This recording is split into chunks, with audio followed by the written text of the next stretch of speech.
বর্তমান দেশের যে পরিস্থিতি তাতে হাসার মতন কোনো অবস্থা নেই। তবে ভাই, আমরা বাঙালি, যে কোনো পরিস্থিতিতে আমাদের বিনোদন চাই। তাই আপনাদের জন্য নিয়ে এসেছি এমন কিছু পোস্ট যা আপনাদের একটু হাসতে আবার একটু ভাবতেও বাধ্য করবে। তাহলে চলুন শুরু করি।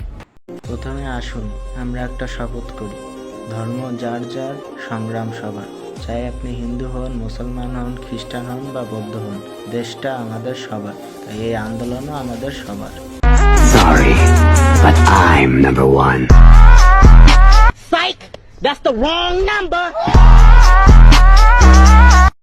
কথা সত্য, তার কর্মকাণ্ডে সে ফেরাউনকেও হার মানায়। তবে ফর এভরি ফেরাউন এ মুসা উইল বি বর্ন। বাঙালি পারেও ভাই, দিন আনলে দিন আনি কইরা দিল। ছোটবেলায় আমার আম্মু ইচ্ছা মতন কেলানি দিয়ে পরে বলতো, শোনা বাবা ভাত খা, তোরে আমি ভালোবাসি। বিষয়টা বুঝে নেন। জি, বুঝতে পেরেছি। এটা দারুণ ছিল। বাঙালিকে কোনোভাবে দমিয়ে রাখা যায় না, ছিল টিস্যু, বানিয়ে দিল ডেন্ডিখোর। তো বিরাট নেশাখোর। এইবার একটা প্রশ্ন, আচ্ছা আগে না আগস্ট মাস আসলেই কাউকে কল দিলে কি জানি একটা গান শোনা যাইতো, এবার কাউকে কল দিলে এটা আর শোনা যায় না কেন? একটু কমেন্টে জানান তো। আজকে সকালটা আমার ভালোভাবে শুরু হয়েছিল, কারণ শুনলাম নাকি বোরকা শামীম তার পরিবার সহ দেশ ছেড়ে পালিয়ে চলে গেছে। এই নিয়ে একজন পোস্ট করছেন, হজরত থাইল্যান্ড চলে গেছেন পরিবার নিয়ে, এখানে রাতে ঘুম কম হওয়ায় তাহাজ্জুদে উঠতে পারছেন না। দিনটা আরও ভালো হলো যখন শুনলাম যে বোরকা শামীমের সাথে তাপসও ভাগছে। তাই নাকি? এবার একটা প্রশ্ন কুত্তা লীগের উদ্দেশ্যে। একবার চিন্তা কর, যখন তোর নেতা বিদেশ পালায় যাবে তখন তুই কোন বাপের কাছে যাবি? এটা দারুণ। জায়গা ঠিকানা টোকাই লীগের বিছানা পর্যন্ত তাকে টোকাই লীগের বিরিয়ানিই বলা উচিত। কথা সত্য নাকি কুত্তা লীগ নাকি এক প্লেট বিরিয়ানির জন্য যুদ্ধ করে? আল্লাহর কাছে দোয়া করি টোকাই লীগের কপালে যেন এমনটাই সত্যিই হয়। টোকাই লীগের উদ্দেশ্যে আর একটা বলি, আল্লিস খাওয়ার বয়সে নেতার দেশ চাটলে ন্যায় অন্যায় বুঝার জ্ঞান হইব করতে। এটা এখন 16 কোটি বাঙালির প্রত্যেকের মনের ইচ্ছা, শুধুমাত্র কিছু মুখোশধারী বাঙালি বাদে। সত্য কথা দিনের মধ্যে 14 বার বলা যায়। আপনি আমাদের ভাইয়েদের যেভাবে হত্যা করেছেন তাতে আপনার মতো খুনির সাথে কোনো আলোচনা হবে না। কেউ আমিন বলতে যেন ভুল না হয়, 100 বার বলি আমিন।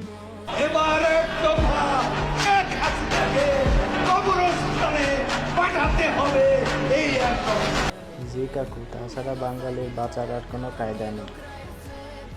এই জন্যই তো আজ থেকে রাজধানীতে মিষ্টির দাম বাড়াচ্ছেন ব্যবসায়ীরা।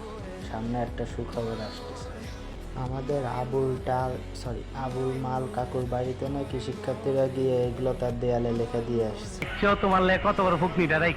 যদি বলে যে আমাকে চায় না, আমি কোনোদিনই থাকবো না। এবং এটা ঠিক, দীর্ঘদিন হয়ে গেছে। অবশ্যই আমি চাই নতুন নেতৃত্ব আসুক। এখন বিদায় নেওয়ার জন্য আমি প্রস্তুত। জান এলা সাইডা দেন নাকো। এটাই আফসোস, একটা বাচ্চার ভিতর যে বিবেকটা আছে, দেশ রক্ষাকারী বাহিনী হয়েও তাদের ভিতরে সেই বিবেকটা নেই। আফসোস এখানেই যে আমরা বাঙালি, যাদের আমাদের রক্ষা করার কথা ছিল তাদের হাতে আমরা সবচেয়ে বেশি অনিরাপদ।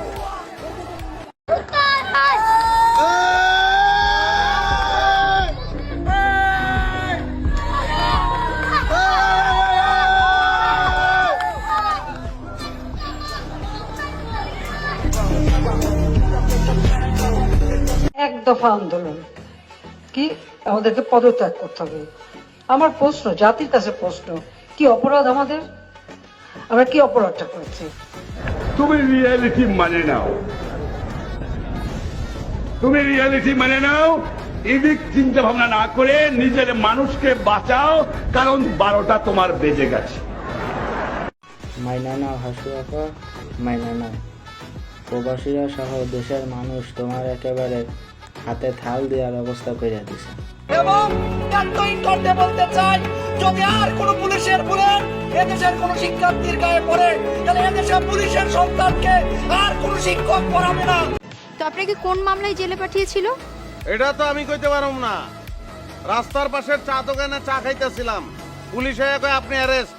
আমি জিগেলাম খিল্লিকা, ওরা কয় আমরাও কইতে পারবো না, উপরের নির্দেশ 54, তারপরে চালান। এইটা আবার কি বানাইল রে ভাই, একেবারে সত্যি কথা।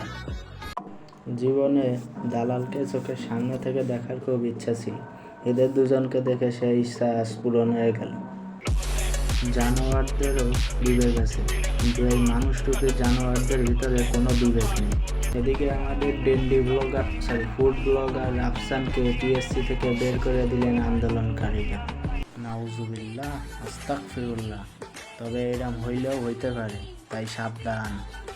যার কাজ রাত হলে ম্যাগি নুডলস খাওয়া, সে আবার ছাত্রদেরকে হুমকি দেয়, আইসো ভাইয়া, পুলিশ ছাড়া আমাদের সামনে আইসো। বাহ, এইবার ঠিক আছে। পৃথিবীর কিছু ইউজলেস থিং, যার উচিত ছিল আমাদেরকে রক্ষা করা, আন্দোলনকে সমর্থন করা, তাকে আন্দোলন তো দূরের কথা, কোথাও খুঁজেও পাওয়া যায় না। যেহেতু আন্দোলন এখন এক দফা, তাই কেউ খালি হাতে আসবেন না রাজপথে। যার যা কিছু আছে তাই নিয়েই হাজির হবেন। তো এটুক বলেই আজকের মতো ভিডিও শেষ করছি। আল্লাহ হাফিজ।